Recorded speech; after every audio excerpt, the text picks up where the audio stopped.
कहानी की शुरुआत एंडी नाम के लड़के के साथ होती है जिसे स्विमिंग बहुत अच्छी आती है। एक दिन उसके स्कूल में स्विमिंग कंपटीशन हुआ जहां जीतने वाले को एक फेमस कॉलेज की स्कॉलरशिप मिलेगी। एंडी की जिंदगी पहले ही बहुत मुश्किलों से भरी थी और वो ये गोल्डन अपॉर्चुनिटी गंवाना नहीं चाहता। उसने बहुत मेहनत से तैयारी की लेकिन किस्मत ने उसका साथ नहीं दिया और वो हार गया। उसे स्कॉलरशिप भी नहीं मिली। इस हार के बाद एंडी के दोस्त और उसकी क्रश भी उसे नजरअंदाज करने लगे। एंडी को ये सब बर्दाश्त नहीं हुआ, इसलिए उसने अपने दोस्तों से कहा कि वो जो भी कहेंगे वो करेगा। उनके दोस्तों ने उसे दुकान से बियर चुराने के लिए कहा जहां उसकी माँ काम करती थी, लेकिन उसके दोस्त उसे धोखा देकर भाग गए और एंडी अकेला पड़ गया। दुकान के मालिक ने उसे पकड़ लिया। कुछ समय बाद उसके पिता जिम वहां आते हैं। उन्होंने एंडी को उसकी हरकत पर डांटा क्योंकि उसकी माँ की नौकरी खतरे में पड़ गई थी। वो पहले भी ऐसा 3 बार कर चुका है। एंडी के बार बार गलतियां करने से तंग आकर उसके पिता ने उसे अपने भाई के पास भेजने का फैसला किया जो कि वॉल्टन आइलैंड पर रहता है। एंडी अपने पेरेंट्स के फैसले से नाखुश था, इसलिए उसने घर से भागने की ठान ली। उसने जल्दी से अपना सामान पैक किया और तभी उसे अपने पापा की एक पुरानी घड़ी मिल गई। उसने वो घड़ी चुपचाप उठा ली, लेकिन उसके छोटे भाई मार्क ने उसे देख लिया और फौरन घर वालों को बता दिया। अगले दिन एंडी और मार्क को पोर्ट ले जाया गया। रास्ते में एंडी बहुत उदास था क्योंकि उसने अपने दोस्तों को खो दिया और स्कॉलरशिप भी नहीं मिली। उसे लग रहा था कि उसके पेरेंट्स ने भी उसे अकेला छोड़ दिया है। पोर्ट पर पहुंचकर वो अपने अंकल ट्रेंट से मिला। मार्क अपने अंकल को देखकर बहुत खुश था, लेकिन एंडी को उनके साथ जाना बिल्कुल पसंद नहीं था। एंडी के पापा ने उसे समझाया कि वो ये सब कुछ इसलिए कर रहे हैं ताकि एंडी खुद की देखभाल करना सीख सके और अपने बीमार छोटे भाई की जिम्मेदारी उठा सके, क्योंकि उसके कान में प्रॉब्लम थी। एंडी को अपने पापा की बात माननी पड़ी और वो ट्रेंट के घर की ओर चल दिए। एंडी और मार्क ने देखा कि वॉल्टन आइलैंड शहर से बहुत दूर था। यहाँ पहुँचने में काफी टाइम लगा। यहाँ आबादी बहुत कम है और फन एक्टिविटी के लिए यहाँ कुछ भी नहीं था। ट्रेंट ने बताया कि ये आइलैंड पहले उनके परिवार का था, लेकिन अब एक रिच बिजनेसमैन जॉन इसे खरीदने वाला था। जॉन अक्सर अपने प्राइवेट प्लेन से आइलैंड पर आता जाता रहता था। उस रात ट्रेंट ने उन्हें बताया कि उनके दादाजी बहुत अमीर थे, लेकिन एक रहस्यमय शिप एक्सीडेंट में उनकी मौत हो गई थी। इसके बाद उनकी फैमिली की सारी दौलत गायब हो गई। उनके दादा ने अपना खजाना कहीं छिपा दिया था, लेकिन कोई नहीं जानता था कि वो कहाँ है।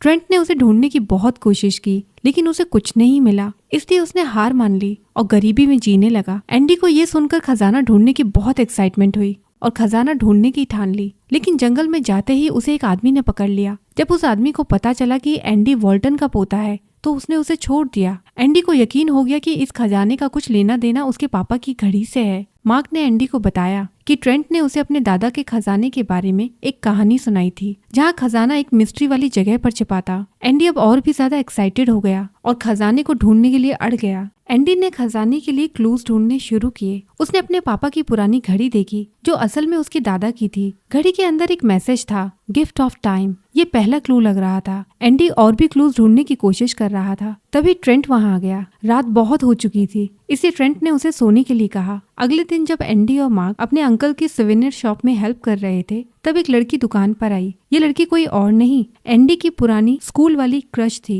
जिसका नाम क्लेयर है। वो यहाँ छुट्टियों के लिए आई थी, लेकिन उसे ये आइलैंड बिल्कुल पसंद नहीं आया। उसे यहाँ सब कुछ बोरिंग लग रहा था। एंडी ने फौरन मौका लिया और क्लेयर को शहर घुमाने का ऑफर दिया। वो मार्क के साथ साइकिल से घूमने निकले। घूमते हुए वो एक जंगल के पास से गुजरे और वहाँ एक वार्निंग साइन देखा। जब क्लेयर ने बताया कि यहाँ की भूतों की कहानियां मशहूर है, तो ये सुनकर मार्क और एंडी जंगल के अंदर जाने के लिए तैयार हो गए, लेकिन क्लेयर मना कर देती है और चली जाती है। अचानक मार्क दौड़ते हुए जंगल के अंदर चला गया और एंडी उसे ढूंढने के लिए उसके पीछे गया। थोड़ी देर बाद जब वो वापस लौट रहे थे, तब एंडी गड्ढे में गिर गया। उसने मार्क से कहा कि वो अंकल को बुलाए ताकि वो उसे बाहर निकाल सके, लेकिन 1 घंटे तक मार्क वापस नहीं आया। एंडी घबराने लगा। फिर अचानक ट्रेंट वहां आ गया और एंडी को बचा लिया। इस घटना के बाद अंकल ने एंडी और मार्क को डांटा कि वो बिना पूछे जंगल में आखिर क्यों गए। साथ ही उन्हें ये भी पता चल गया कि दोनों खजाने के पीछे थे। अंकल ने गुस्से में उन्हें वार्निंग दी कि वो फिर कभी जंगल में नहीं जाएंगे। अगले दिन मार्क और एंडी रात के डिनर के लिए लॉबस्टर पकड़ने में मदद कर रहे थे। इसी दौरान मार्क का हाथ एक लॉबस्टर ने काट लिया। तभी एक आदमी वहां आया और जल्दी से उसकी मदद की। यह आदमी कोई और नहीं, क्लेयर के पापा जॉन थे। जब जॉन को पता चला कि एंडी वॉल्टन फैमिली से है, तो उसने उसे घर पर डिनर के लिए इनवाइट किया। ये वही घर था जो कभी एंडी के दादाजी का हुआ करता था। जाने से पहले एंडी ने अपने अंकल की दुकान से एक नेकलेस चुराने की कोशिश की, लेकिन ट्रेंट ने उसे पकड़ लिया। एंडी ने सफाई दी कि ये नेकलेस क्लेयर के लिए गिफ्ट है क्योंकि जॉन ने उसे डिनर पर बुलाया है। ट्रेंट ने उसे बताया कि जॉन एक बहुत ही चालाक और खतरनाक आदमी है। वो उसे आइलैंड से निकालना चाहता है। वो इस पूरी जगह पर कब्जा करने के बाद एक रिजॉर्ट बनाना चाहता है। ट्रेंट समझ गया है कि जॉन एंडी एंडी का इस्तेमाल करके उसे यहाँ से भगाना चाहता है। एंडी फिर भी जॉन के घर जाता है। जॉन और एंडी ने कई सारी बातें की। बातचीत के बीच जॉन ने एंडी के दादा के खजाने के बारे में पूछा। एंडी ने ऐसे दिखाया जैसे उसे कुछ पता ही नहीं है। जॉन ने बताया कि एंडी के दादा के पास लाखों डॉलर का खजाना था और वो हमेशा से उसे पाने की कोशिश कर रहा था। कुछ देर बाद जॉन के पास एक फोन आया और उसने एंडी से बाहर इंतजार करने को कहा। तभी क्लेयर वहाँ आ गई और एंडी को घर दिखाने ले गई, क्योंकि ये घर जल्द ही तोड़ा जाने वाला है।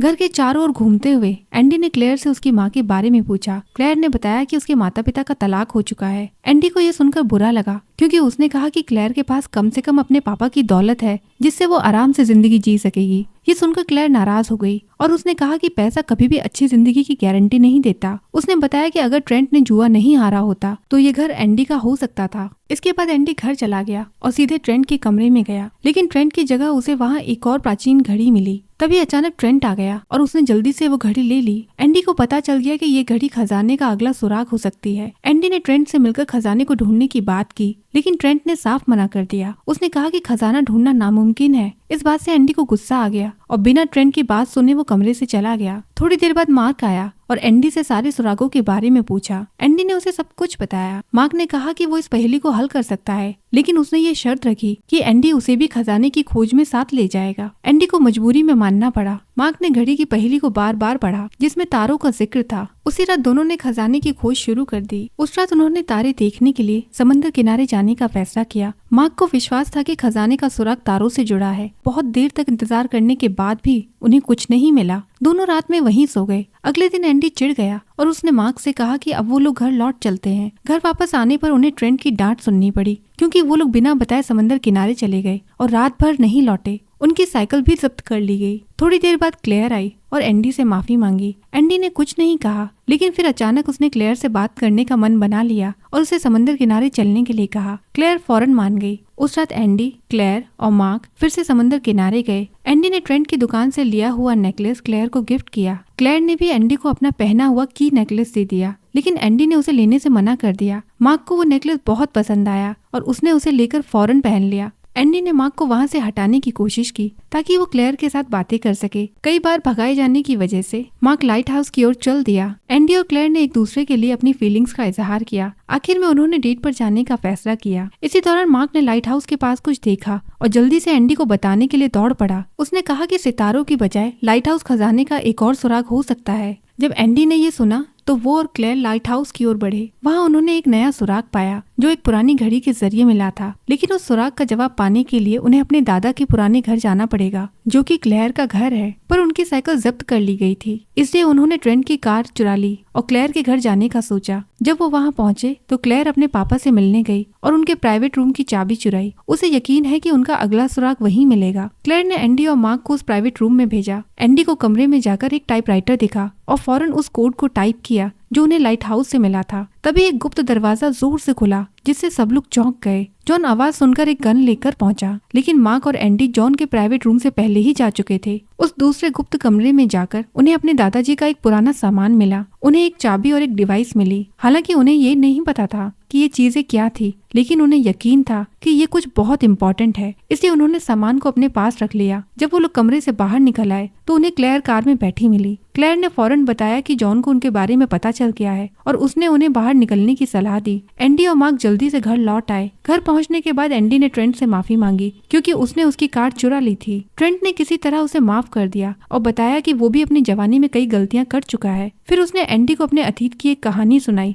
जो पछतावे से भरी थी। थोड़ी देर बाद ट्रेंट ने एंडी को अपने कमरे में बुलाया। एंडी ने वहाँ एक बॉक्स देखा। उस बॉक्स में कुछ स्विमिंग्स के मेडल थे जो ट्रेंट ने जीते थे। अचानक एंडी ने एक बोतल गिरा दी जिसमें एक लेटर था। एंडी को ऐसे कई लेटर्स मिले। उसने उन्हें पढ़ा, जिसमें ट्रेंट ने एंडी से माफी मांगी थी कि वो कभी भी उसके लिए एक अच्छा पिता नहीं बन सका। लेटर पढ़ने के बाद एंडी को एहसास हुआ कि उसका असली पिता जिम नहीं बल्कि ट्रेंट है। इस सच को जानकर एंडी का दिल टूट गया। उसने गुस्से में ट्रेंट की कार ली और अकेले जंगल की ओर चल दिया। वहाँ एंडी को एक पुराने पेड़ पर खुदा हुआ एक निशान मिला। उसी समय उसने अपने दादा के सीक्रेट रूम से लाई एक डिवाइस को देखा और उस रेड बटन को दबा दिया। अचानक वहाँ एक सीक्रेट दरवाजा खुला। उसने उस दरवाजे में कदम रखा, लेकिन उसकी खुशी कुछ ज्यादा देर नहीं टिकी। यहाँ उसे 2 चाबियों की जरूरत थी, लेकिन उसके पास सिर्फ एक थी। तभी एंडी ने देखा कि उस रहस्यमय कमरे का दरवाजा बंद हो गया है। उसने अपने साथ लाए एक ट्रांस रिसीवर से मार्क को कॉल करने की कोशिश की, लेकिन कोई जवाब नहीं मिला। इस बीच एंडी और मार्क के लापता होने की वजह से उनके माता पिता ट्रेंट के घर फौरन पहुंच गए। बच्चों को लेकर दोनों भाइयों में बहस होने लगी। क्लेयर ने कहा कि वो जानती है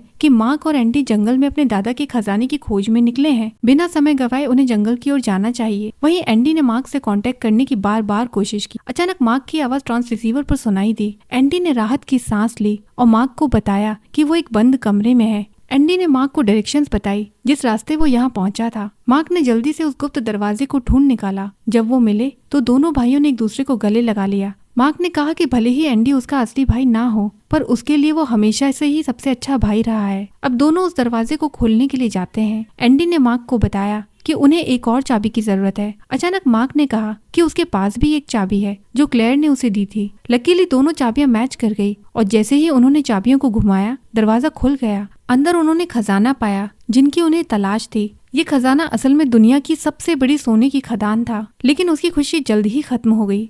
जॉन जो खजाने का पीछा कर रहा था, अचानक वहां आ गया। उसने बताया कि वो हमेशा वॉल्टन परिवार के खजाने के लिए तरसता था, क्योंकि उसने कभी एंडी के दादा की मदद की थी, लेकिन बदले में उसे कभी इस खजाने का कोई हिस्सा नहीं मिल पाया था। तभी दरवाजा अचानक से बंद हो गया और उस दरवाजे पर लिखा था कि वॉल्टन फैमिली के अलावा कोई और इस दरवाजे को नहीं खोल सकेगा। जॉन ने एंडी और मार्क को दरवाजा खोलने के लिए मजबूर किया, लेकिन दोनों ने मना कर दिया। तब जॉन ने मार्क को समंदर में धकेल दिया। एंडी गुस्से में आ गया और वो जॉन पर झपट पड़ा। दोनों समंदर में गिर गए। मार्क मदद के लिए चिल्लाने लगा। ट्रेंट ने उसकी आवाज सुनी और फौरन मदद करने आया। मार्क को बचा लिया गया, लेकिन एंडी एक तेज समुद्री लहर में बह गया। वो तेज धारा में बहता जा रहा था।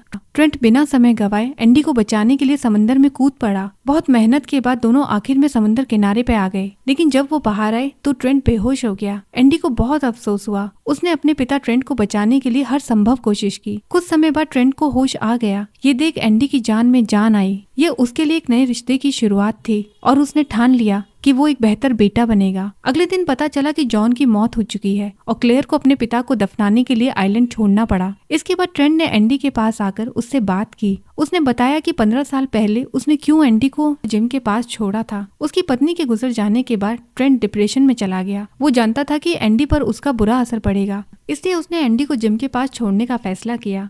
ये सुनकर अब एंडी ने भी एक्सेप्ट कर लिया कि ट्रेंट ही उसके पिता हैं। जॉन की मृत्यु के बाद इस आइलैंड की फुल ओनरशिप वॉल्टन फैमिली को फिर से वापस मिल गई। ये उनके परिवार के लिए एक नई शुरुआत का समय था। आखिरकार एंडी और मार्क ने अपने दादा के इरादों को समझा। उन्होंने जाना कि उनके दादा ने खजाने को एक पहेली के रूप में क्यों रखा था, ताकि परिवार उसे सुलझाने के लिए फिर से एक हो सके। अब सभी लोग खुश थे और एक दूसरे के साथ अपनी नई जिंदगी शुरू करने के लिए तैयार थे। और ये कहानी यही खत्म हो जाती है। वीडियो पसंद आए तो इसे लाइक करें और इस कहानी के बारे में अपनी राय हमारे साथ शेयर जरूर कीजिएगा। मुझसे जल्दी मिलने के लिए इस चैनल के दूसरे वीडियो पर क्लिक कीजिएगा। मिलते हैं आपसे अगले वीडियो में। तब तक अपना और अपनों का ख्याल रखिए। बाय बाय दोस्तों।